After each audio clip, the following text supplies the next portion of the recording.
ଆଜି ଏମିତି ଏକ ଜାଗାକୁ ଆମେ ଯିବା ଯେଉଁ ଜିଲ୍ଲାଟି ମା ବିରଜାଙ୍କର ବାସସ୍ଥଳୀ, ଯାହାର ନାମ ଯାଜପୁର। ମା ବିରଜାଙ୍କ ପାଖକୁ ଯିବା ପୂର୍ବରୁ ଆମେ ପ୍ରଥମେ ଆସି ପହଞ୍ଚିଥିଲୁ ଯାଜପୁର ଜିଲ୍ଲା ବାରଙ୍ଗ ବ୍ଲକ ବଡ଼ଚଣା ଠାରେ ଅବସ୍ଥିତ ପ୍ରଭୁ ଜଗତେଶ୍ୱର ମନ୍ଦିର, ଯାହାକି ଏବେ ଏବେ ପ୍ରତିଷ୍ଠା ହୋଇଛି। ଏହା ଦେଖିବାକୁ ଅବିକଳ କେଦାରନାଥ ମନ୍ଦିର ଭଳି। ଯେହେତୁ ଏହା କେଦାରନାଥ ମନ୍ଦିର ଭଳି ଦେଖିବାକୁ ହୋଇଛି, ତ ପ୍ରାୟ ପିଲା ଏଠିକି ଆସୁଛନ୍ତି ଆମର ରିଲ୍ସ ବନେଇବା ପାଇଁ। ପ୍ରାୟ 37 ବର୍ଷ ପୂର୍ବେ ଗାଁର ନରହରି ବେହେରା ଏହି ସ୍ଥାନରେ ଜଗତେଶ୍ୱରଙ୍କ ପୂଜା ଆରମ୍ଭ କରିଥିଲେ, ହେଲେ ମନ୍ଦିର ତିଆରି ହୋଇପାରିନଥିଲା। ହେଲେ ଅଚାନକ ଭୁବନେଶ୍ୱରରୁ ସତ୍ୟମ ଧାମ ନାମକ ଜଣେ ବ୍ୟକ୍ତି ବାରଙ୍ଗ ଗ୍ରାମରେ ପହଞ୍ଚି ମନ୍ଦିରଟି କେଦାରନାଥଙ୍କ ମନ୍ଦିର ପରି ମନ୍ଦିର ନିର୍ମାଣ କାର୍ଯ୍ୟ ଆରମ୍ଭ କରିଥିଲେ।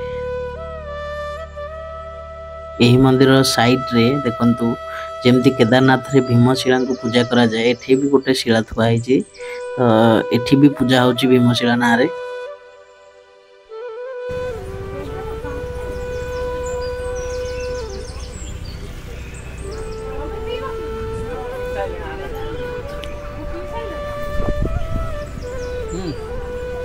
ପିବୁ ହଁ ଏଇଠି ବୁଝିଲ,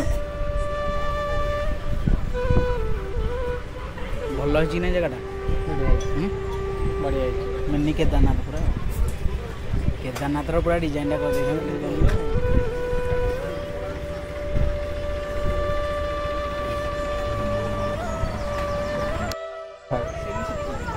ନା ନା ନା ନା नहीं नहीं नहीं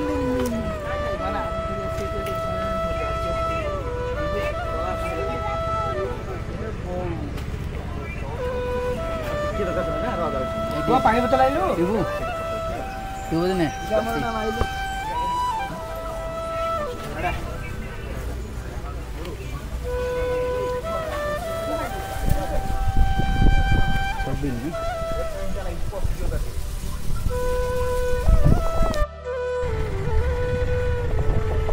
भाई बजेट अभाव जो माने मेन केदारनाथ धाम को बुलिया को जाई पार नांदी, आम ओडिशा रे थिबा जाजपुर रे मिनी केदारनाथ बुलिया को आसीबे।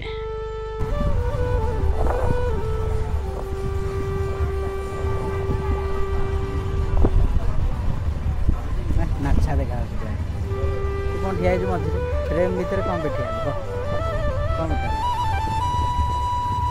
आम फ्रेम को आउ जन भी आसीगले।